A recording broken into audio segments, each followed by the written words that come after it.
Hi, welcome to Wide Open Road Art's Roving Conversation series. This conversation is with Liam Herne. UK-born and Brisbane-based, Liam's work is concerned with communication in the digital era. Using new technologies and social media, he explores evolving constructions of self and interpersonal connection. It's something I've always done. I think it's the only thing I've ever really kind of enjoyed and stuck with. And I think throughout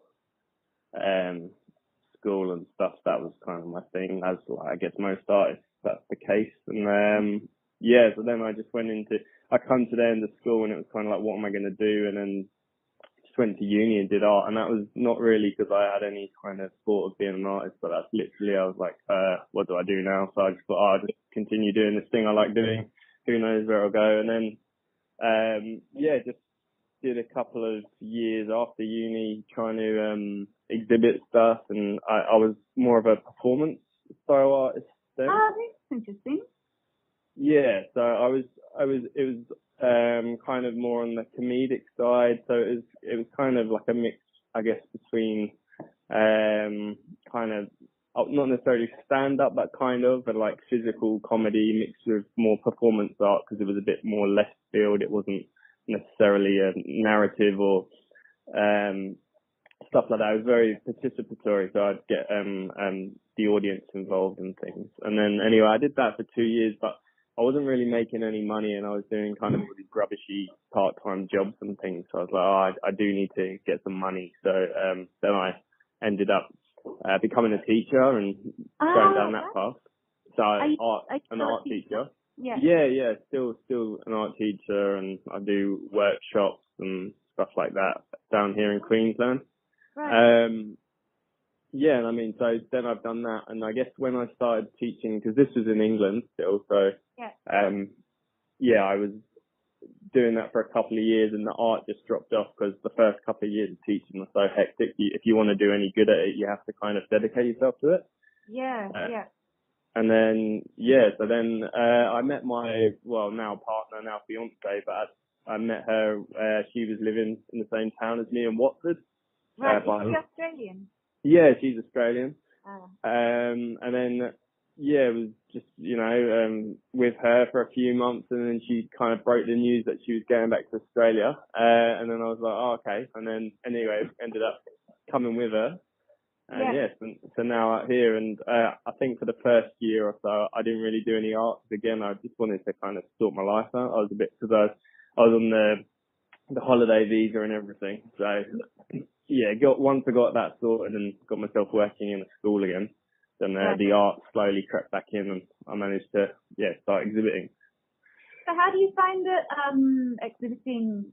So you were when you were in England, would you exhibit mainly in and around Watford, or like not that far from London, are you? Did you manage to? Was that a good resource for you as an artist? I mean, being near London, pretty much next door to London was great. Watford's pretty much a dead zone for culture and stuff. Yeah, it's I have heard sad to say. I've never been.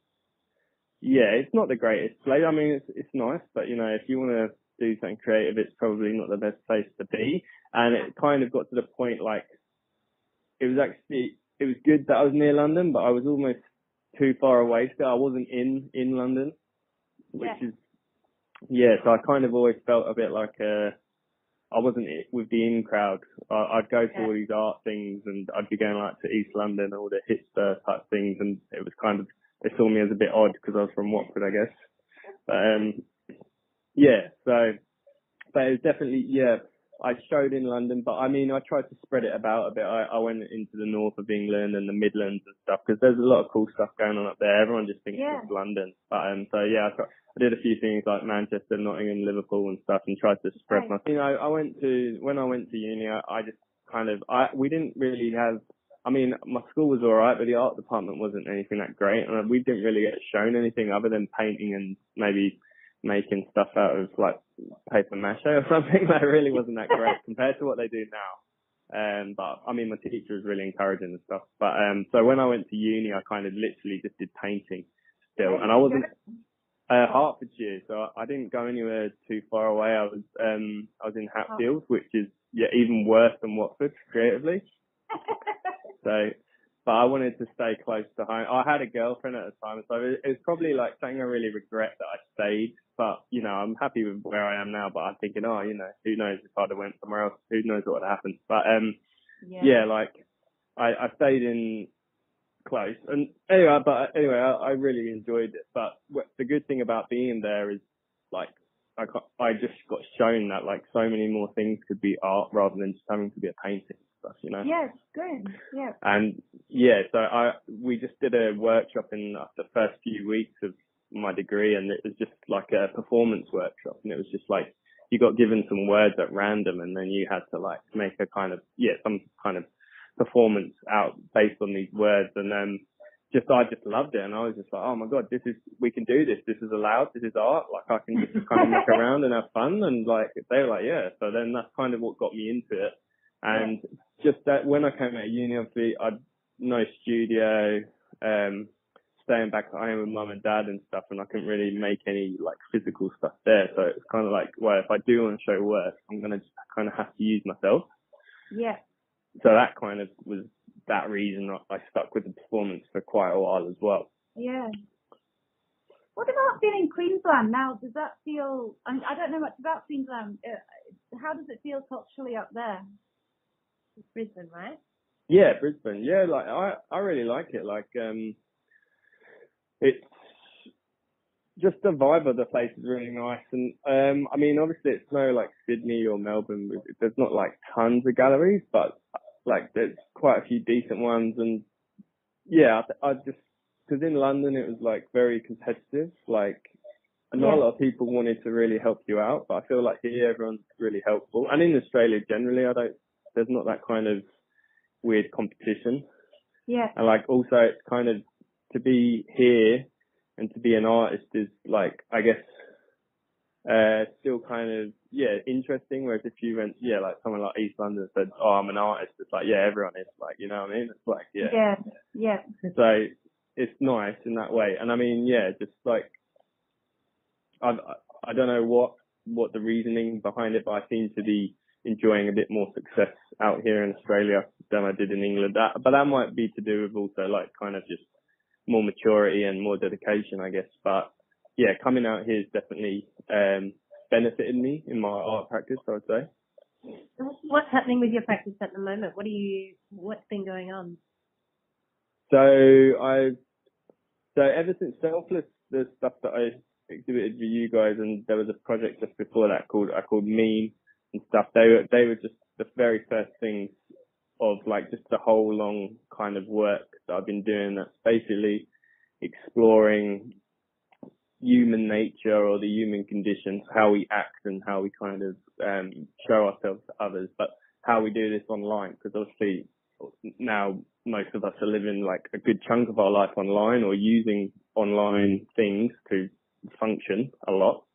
And so we tend to kind of live out some parts of our life online, and just like looking at how we do that and how it works and stuff, and just kind of subverting that by using online or the internet as a kind of subject matter, but usually for displaying it in more traditional methods or using traditional art processes and things. So like obviously with the Selfless, they were originally digital selfies, which I then turned into photograms, and then obviously then they turned into sometimes big prints like I showed with you guys. And I actually, after that exhibition, I kept changing the processes I was using, recreating the selfie image again and again and again, but just using different things.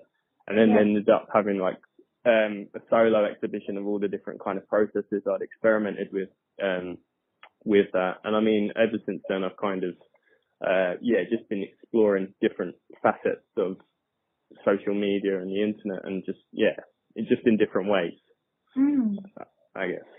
So the themes have stayed pretty constant, but your ways of exploring them has varied quite a bit. Is that right? Yeah.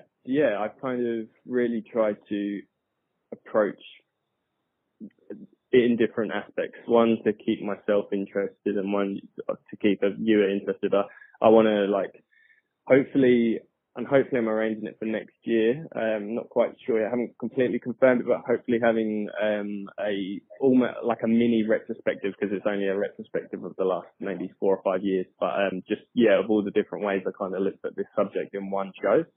Oh, that sounds good. Where will that be?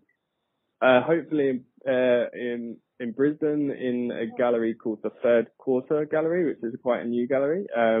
But yeah, haven't completely confirmed dates yet, but they hopefully locking me in for next year. So I'm excited about that, because it's it'll be nice just to see it all together and see how it works all together. Yeah, that would be great. Send us an email and tell us when it's happening, because cool. I've got a cousin up there, so I'm always toying with the idea of going up that way. So maybe that would be good. Awesome. And so, what would be in it? So there's your photogram work, but do you do? Is it like graphic illustration or graphic art as well, or? Yeah, I do that aspect where I show you guys the photograms. I've done just I don't know if you've seen it. I might have sent it to you guys when I was applying for that show. It's called Meme. So it's essentially I've made this little logo for myself, which is this it's a clip you hang photos up with actually, but it just became my logo because I really liked it. But I took people's statuses from their Facebook course when that was still quite popular. I mean, that's not quite popular now, but like status from Facebook and tweets and things. And I was just putting it above this logo. So it became like a meme that, like how you always see the same picture again and again, but people change the kind of subject matter through the writing. Yeah. So yeah, it was just essentially tons and tons of these status updates, and they went from the kind of, really trivial stuff to quite sensitive things, and some some kind of heartfelt things and stuff. And so it's just this big kind of mix of everyone's kind of outpourings. Yeah. So I've done that. I've done a thing called Other Tongue, which I'm working on at the moment, which essentially, this will be a bit long-winded, but I'll try and keep it concise. So essentially, like I've never liked using emojis and things when I write text. Right, they're awful. Yeah.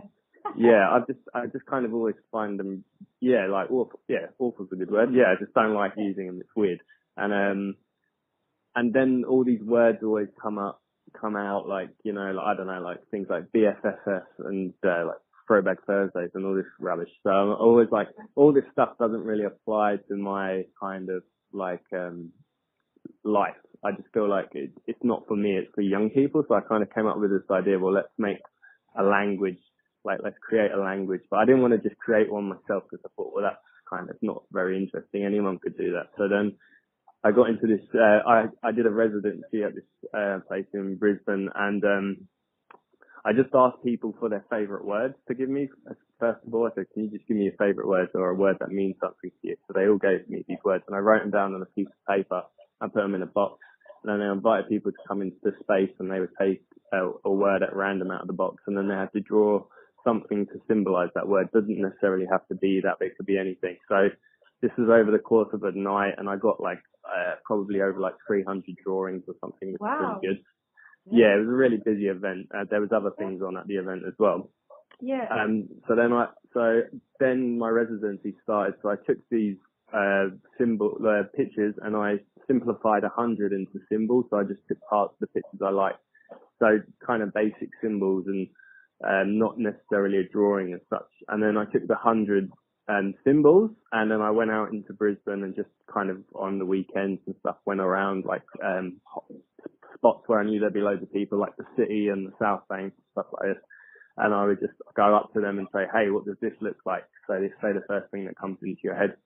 So then I did that for all the symbols, and I did that for 3 or 4 people for each symbol. Right. Took all the words they gave me of the things they saw, put them into this word jumbling thing on the internet, and then it spat out 100 kind of nonsense words that weren't real, basically. And so then I took those words, gave them to other people, and said, hey, this is a made up word, but can you give me a definition of what this word means? Right. And then they came up with all weird and wonderful things, or just definitions of stuff. And then in the end, I took the definition, the word, that was made up and the symbol, stuck them all together, and that was like a new word, a new symbol for this language. And then I ended up putting this video together of all the words and the definitions and things, and it's kind of like, it's almost like a little video kind of teaching you a new language. Like if you're going to go to, I don't know, France, for example, a little handbook that like teach you phrases and stuff. So, do you speak the language? I can tell you, yeah, I can tell you words and definitions of it. Yeah, so like 100 of them. So, yeah, it's like I've been doing a bit of work on it recently and stuff, but like there's stuff like Clutocty, which is the scientific name for pencil shavings, and then there's shidge. Yeah, exactly. There's a shidge, which is to fall in snow silently. And all lots of different things. But yeah, on my website, if you click on other tongue, you'll see all 100 of them and all the symbols and stuff. Yeah, cool. Oh, that sounds really interesting. And it's such an interesting, I don't know, I always, like the relationship between power and language is really interesting, and it's an interesting thing to look at. It sounds like it's taken, like it's quite a bit of persistence and energy in this project. Is it, what happens for you? Is it something that you can't put down, that sort of takes you on this kind of journey? Or do you just pick something and run with it, see what happens? Yeah, pretty much. I mean, there's been a few, if we're talking about that kind of overall, just looking at human nature and stuff on the internet, there's been a few things that have been a stop and start, like I started something and then gone back to it. So I just, it didn't hold my attention and I got distracted by something else and then I came back to it. So there's been a couple of things like that. And again, time, like, you know, I had a residency when I did other tongue. I don't think, if I didn't have that kind of allotted time, like we were given like a 3 week, you have a residency and then you present something at the end, I think that pushed me to do it. Whereas if I kind of was doing it off my own back, I might not have like had the commitment to like get it all done as quick as I did and be so focused with it. Yeah. Which, you know, like I'm sure everyone has that struggle. Who makes art? It's just finding the time and, you know, other things get in the way. Yeah. Well, how do you manage all of that? Because you're an art teacher at the moment, is that right? Yeah, art teacher, and I've got a little girl as well. Like she wasn't around when I exhibited with you guys, so yeah, so she's 1.5, so she keeps me super busy. Yeah, I don't know, like I just try my best. I just, you know, I try to tell myself like an hour, if I can do an hour a day of art stuff, whether it's just answering emails or, you know, trying to make a bit of work here and there, then I feel okay with myself. I feel like I've done okay. And if I do any more, then that's great. An hour a day sounds good with 18-month-old child and working. Yeah, I mean, it doesn't always happen, and sometimes you come home and you're just like, nah, bugger that, I'm just going to veg out in front of the TV or something, but yeah. It just depends what happened in the day. But yeah, like, it's just, yeah, it's like anything. If you just keep working at it, then yeah, that's what I mean. Like I think, like I said, I'm more successful in Australia, I feel, and I think it's more just my kind of work ethic as well has increased. When I was obviously in my like early 20s, I wasn't always so focused on making art and stuff. You know, yeah, that can happen. So one of the things that we're interested in is artist community and how important that is to you and the impact that has had on you. So I guess with you having, you know, had your early career in the UK and then here now, well, let's start with the UK. How did you find your community, your artist community there? I mean, you were sort of saying that you felt a little bit excluded from the London scene. Yeah, it was. I mean, when you're at uni, you have like your whole kind of, or everyone that's doing art, so you get that kind of community. Yeah. And I was very close, not necessarily art-wise, but just very close with everyone I went to uni. But then obviously finished, and then some people have obviously travelled from far to go there and stuff, so you all kind of move away from each other, and so then you kind of lose that network. I mean, I did keep in touch with a few, but eventually it gets harder and harder. And yeah, so I didn't have any London contacts. The only contacts I made were through applying for shows and then doing shows. But again, it was like, yeah, I don't know. I just didn't really build up that network as I would have liked to. Yeah. And like I said, it was kind of, I was a bit too far out. I feel like those kind of networks, you have to meet up regularly, even if you're not making art, like you just went down the pub and stuff, and I couldn't really do that because it was such a pain to go for a pint or something with someone in the other side of London. So, Oh God, yeah. yeah, so, but here, I think in Brisbane, it's weird because it's a big place. I see it as a big place, but it's quite a small place as well. Everyone seems to know each other. You always run into people and stuff. It's really weird. That is funny. Yeah, like, and everyone kind of seems to know each other, and everyone always says, "Oh, that's because it's like an old country town and stuff." But like, I don't see it as a country town. But yeah, it kind of does have that vibe. Everyone seems to know each other somewhere along the line, and Right. that could also be a bad thing, I guess. But yeah, so yeah, and just like, I think it's just personally the people I've met here.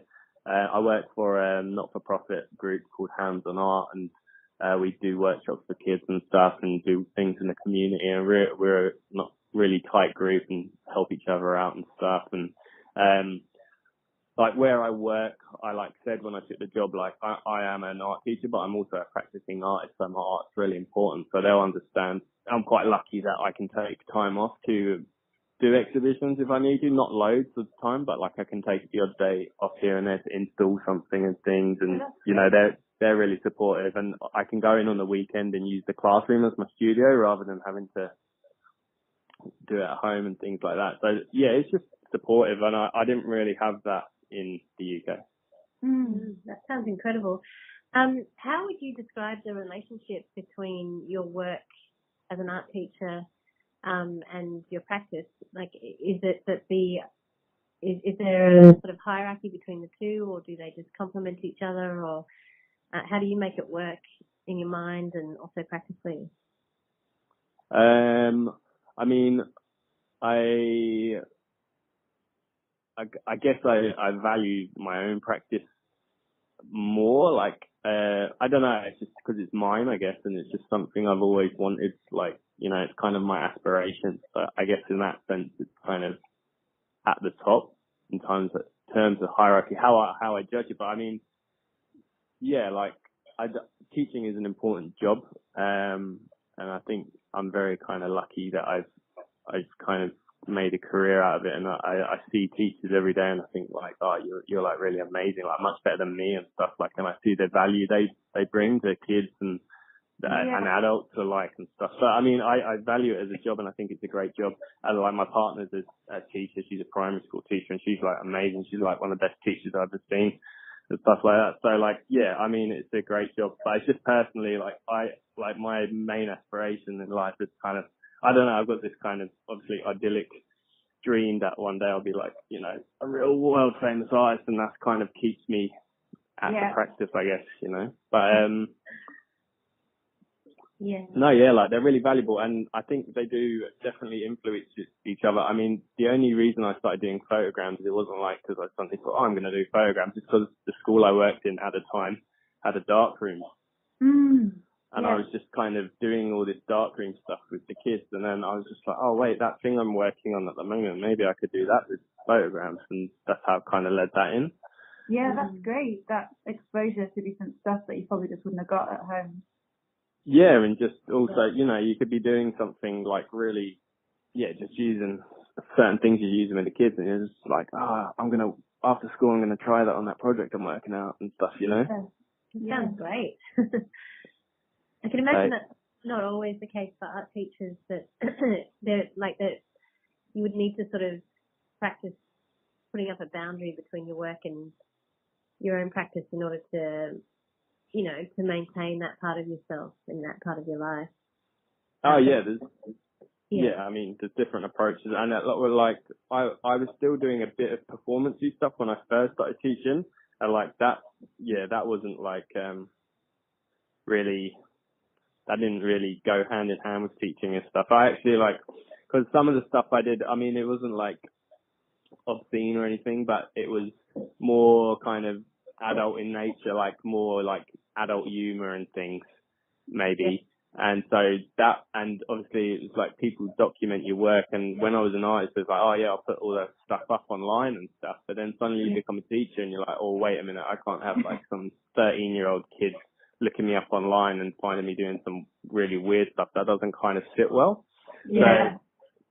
So that stuff didn't work together whatsoever. And I ended up having to like either take stuff down or just completely like, you know, block up all my profiles and things just because of this kind of safety thing and, you know, just regulations and stuff. And so that was a bit like, oh, you know, you got to be careful what you do. That kind of, that was, I mean, that was good for anyone really, just a good lesson to be like, hey, be careful what you put online, you know, if you don't want certain people seeing this, then you probably shouldn't be putting it up and things, you know, so. Absolutely, yeah. Particularly as a teacher and those sorts of roles. Yeah, because, you know, kids, you know, although a lot of them are really intelligent, they're still quite immature in how they see things, and they're not necessarily going to see something and think, oh, that's like art or something, you know, they might see that as something else, and, you know, so things can be misconstrued. So, that sort of is a real fine line. You just got to be careful with that kind of stuff. Yeah. So another one that I'm interested in is just the politics. To what extent is your work sort of like a deliberately political statement? Are you trying to do anything political with your work? And if so, what? And do you think that artists should be? I mean, yeah, there's been a few things I've done that have kind of touched on political stuff, but I try to be as very kind of neutral with it as I can.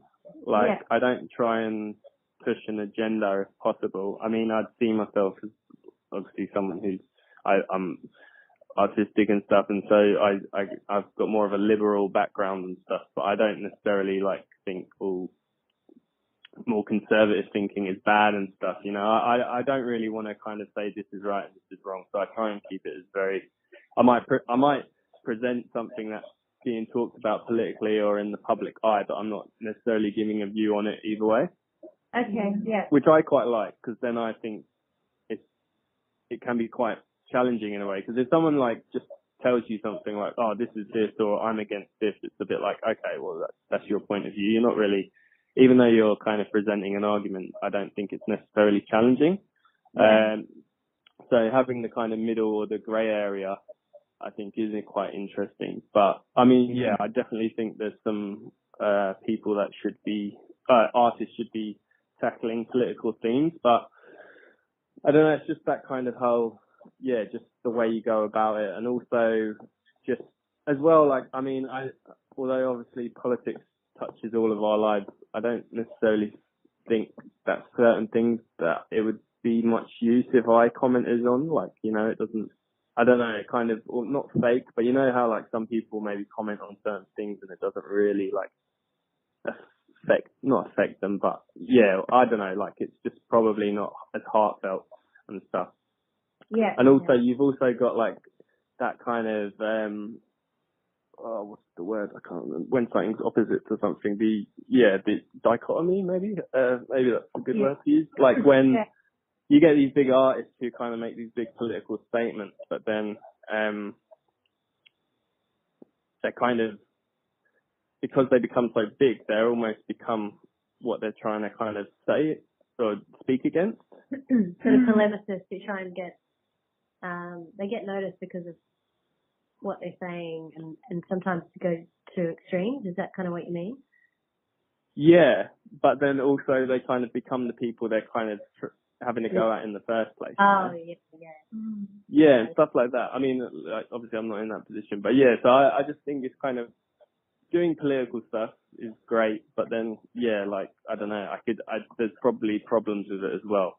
Yeah. So, I mean, I'll try and leave the overtly political stuff to other artists and they can do that. And I mean, I like looking at political art and things, but yeah, me personally, I don't want to go too far down that route. But I like, because I've done like, work on kind of trending kind of news stories and stuff. And so I enjoyed that, like kind of making these images based on things that have happened. I did a couple of things I'm quite like pleased with and stuff, and that got good feedback. But I don't necessarily like, I did this thing called Lightgeist, where it was essentially these transparent pieces of acrylic, but with painted images on them. The images were all of trending news stories, so they were quite recent. They were within like a month of me making the work, but they were essentially trending news stories, but how they were presented online and stuff, and how we look at things again, like through social media and stuff. And there was the one, it was the school shootings. It was I think it was the start of this year, the real big school shooting. I can't even remember where it was now, but it was the person that had actually was in the classroom on the floor, and they were Snapchatting someone, like saying, our classroom's being shot up. Oh, God. And it was just so I basically recreated that image on this translucent panel, but it wasn't more, like, obviously school shootings are horrible and they need to change those kind of laws, but I was actually getting more at the point that, like, at what point when you're like under fire from some crazy person do you feel like it's right to start Snapchatting people? Like, that would definitely not be the... Interesting. Yeah. Yeah, so that's what I was getting at with that. But then, like, people who saw it was like, oh yeah, the gun laws and stuff, and I was like, So that's what I was trying to grey line and just kind of presenting that moment, like, out of the context and stuff, and I thought that was quite interesting. But yeah, so if that answers your question, I think. No, it does. And also, I feel like there's some kind of a critique in your work with the selfless stuff that you showed us. There's some kind of a critique of that kind of like social media, world, which is perhaps kind of political, in a way, but maybe not overtly. So yeah, it's a great way. Yeah. Like it's all image and So I think one of the things that we wanted to cover was just the sustainability of your practice. So how do you? Well, we know that you support yourself as an art teacher. Is that because would it be possible for you to support yourself through your art? Is that something that you want to aspire to in the future? And do you think it's easier or harder to support yourself as an artist here versus England, for example? I think like they're equally as hard, to be honest. Like,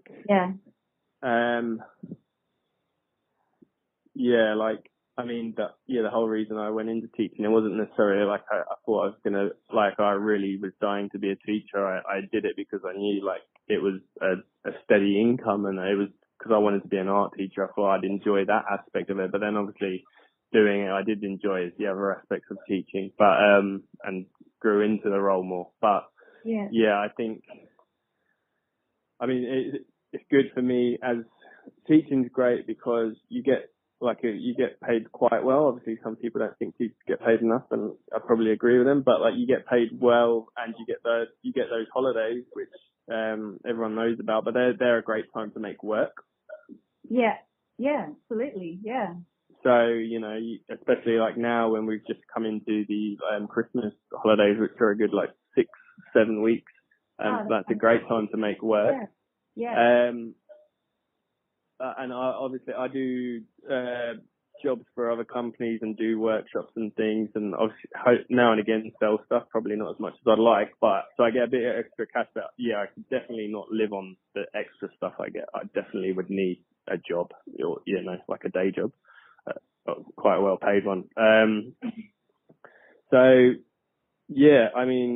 Obviously there's things like funding and that, but there's so much competition for it and things that, it is really hard to sustain an arts practice. And the same problems in Britain. They got a lot of their like cultural funding cut, and it seems to happen everywhere really. Like, that's the first thing that gets cut, their culture fund. Exactly. Yeah. So, I don't know. That's all I can really say. Like, I also having a kid though. That's the thing. It's like, you have to put money on the table. So I couldn't personally risk just packing it all in and think, right, I'm just gonna be like a kind of artist who just lives off their work, because it would be so risky having, someone I need to support. So, it's not going to be an option. Yeah. And is it something you'd like to aim for one day though, to be sustainable through your art practice? Oh yeah, I'd love it. Like I'd love to do that. That'd be awesome. Yeah. You know, the dream would be like being like a kind of, I don't know, a Damien Hirst type where I have like 15 people working for me and we just like make art all day and stuff. But yeah. Yeah, that's my dream too. All right. Well, I reckon that's just about covered everything that we needed to ask you. Yeah. Thank you so much for talking to us. Oh yeah, thank you. It's fun. Thank you.